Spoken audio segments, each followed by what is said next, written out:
Recent గా ప్రతి కంట్రీలో జరిగినట్టే ఇమిగ్రేషన్ గొడవలు అనేవి ఆ కంట్రీలో కూడా జరిగినాయి.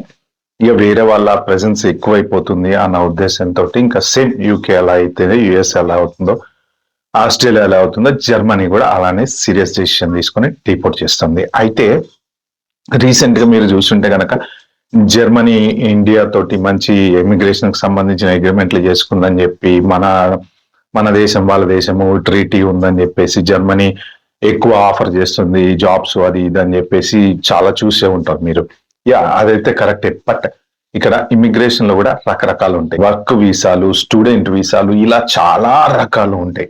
అయితే ఇప్పుడు డిపోర్ట్ చేసేటువంటి స్టూడెంట్స్ ఎవరయ్యా అంటే యాక్చువల్ గా వాళ్ళు ఏం తప్పు చేసిన వాళ్ళు కాదు, క్రిమినల్ రికార్డు ఉన్న వాళ్ళు కాదు.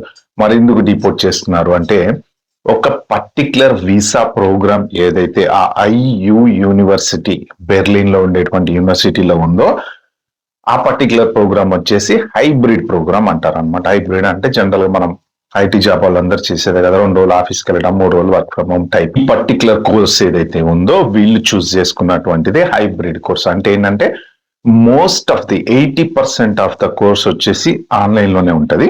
ఇంకా మిగిలిన 20% 10% క్యాంపస్ ప్రెసెన్స్, అంటే 3 నెలలకు ఒకసారి క్యాంపస్కి వెళ్ళడము, 6 నెలలకు ఒకసారి క్యాంపస్కి వెళ్ళడము టైప్ లో ఉంటుంది అనమాట.